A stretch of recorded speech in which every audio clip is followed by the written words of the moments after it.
is beware of super cheap airline tickets in Asia. First thing I'd like to say is when dealing with Asia, you have some really good, it's probably one of my favorite continents because you can travel from different countries really cheap. Like, I mean, I've gone, let's say if you talk like Thailand, Malaysia, Thailand, Cambodia, let's say, particularly Thailand is one spot that is kind of a hub. It's pretty cheap to get to a lot of different places. You could travel like under $100. You can get to Singapore. You can get to I think I said Cambodia already, Malaysia, Vietnam, a lot of countries you can travel to really cheaply coming from Thailand, and it allows you to country hop. So that's one of the things I love. You go out there, and if you want to see a lot of different places, or if you just kind of go to one, and my country hop story. I think I went to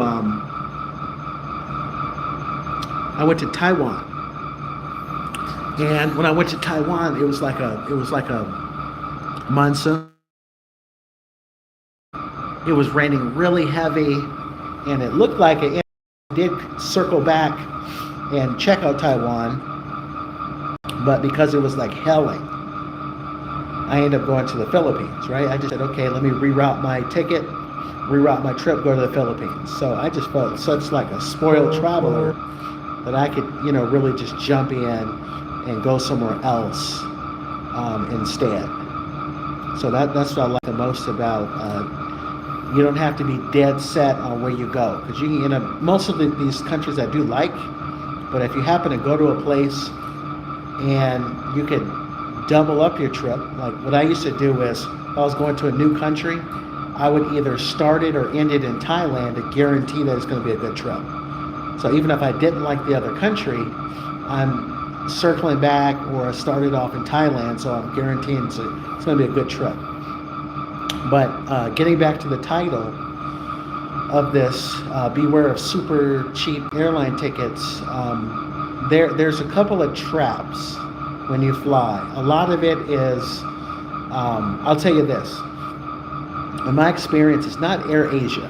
So the airline I usually fly with is Air Asia. When you get like the cheap tickets, and it's because Air Asia is a little bit more transparent on how much you're spending. You do have to pay extra for bags. The seats are relatively close together. So if you're a little bit taller, I mean, I'm just about 6 feet tall. I'm not like a giant, but you feel like a giant when you get on that flight. So I'll upgrade and get like, preferred seating that has, more leg space. I've done that before, and it's not too much more. So here's the problem. There's like, I think it's like Viet Air or something like that. Those type of airlines in Asia, what you have to be careful with is they're super cheap. Like they'll tell you, yeah, you can go from Thailand to Vietnam for like $17. So without really researching it, you're like, oh man, yeah, $17. Man, it's so cheap, right? So what ends up happening is if you actually book it, and a lot of times what happens is this type of stuff will happen. They'll say like, okay, you have to get separate airlines, right? So you may like fly one part of it with like, I've seen this happen on like those third-party sites like Expedia, Google Flights, things like that. You'll get the ticket and it'll say, yeah, that you're flying with separate airlines, right? Either that's one scenario, or scenario number two with like Vietjet and some airlines like that, it'll only give you an option. If you're not reading closely, it'll say, okay, you can buy bags, and the bags are this amount of money. Okay? What they'll do though is they'll cap the bag size at like 15 kilos, which is, I mean, this is like 30 something pounds, right? Roughly.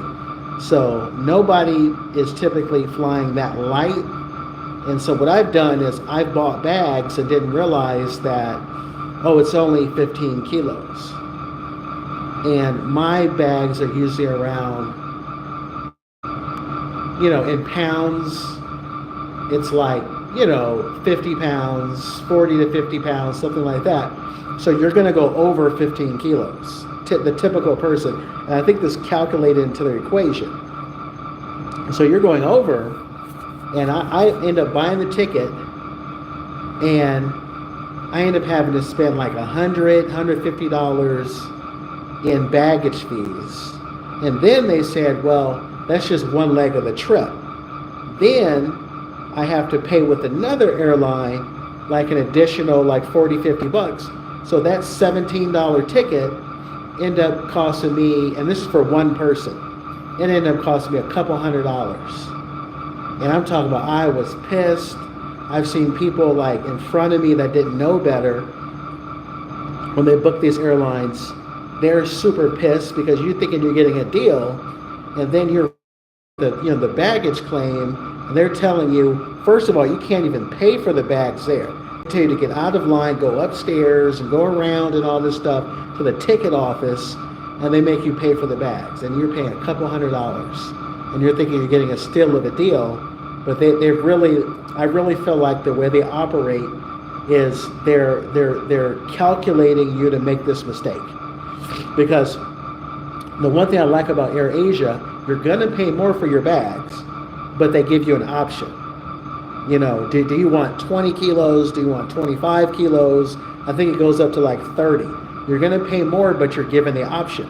They only want to cap you at 15. So when you go over, they're going to say, oh, it's like $1 or $2 or whatever. It's like it's some crazy amount per kilo. So your bags are going to end up costing like well over. So they've already have this calculated. It kind of reminds me of like when you're in Vegas. I used to see something similar, and you go places like Circus or these other hotels, and what happens is they'll quote you a super low price, and then they'll say, oh, there's a resort fee. So they'll say, oh, the hotel is only like $25, $22 a night. You're like, oh my God, Vegas is so cheap. But then if you're not paying attention, when you actually go to check out, it'll turn out being like close to $100, because they say, oh, there's a resort fee. And, they'll add all this extra hidden fees. So yeah, so that's my story. That's what typically happens with flying in Asia. You have to be very careful on these hidden charges, because it's not just about paying extra. They'll cap it. So if you gave me the option and said, okay, I can pay for 20 kilos and I'll pay for the bags online, they don't give you that option. And then when you go, of course they give you a different price if you buy it beforehand online than if you pay for it in line. When you're in baggage claim, they'll jack the price up at the last minute. So I just feel like that's a little predatory, and that's one of the things I try to keep, like a journal, like a travel notes when I travel, things that you need to have when you travel. So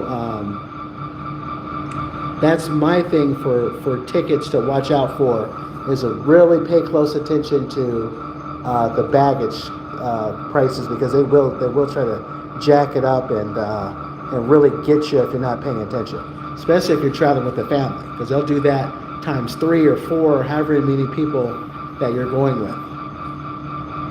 So that's one thing. Beware of super cheap flights in Asia. Okay, that's my travel tip. All right, so I'm Expat D.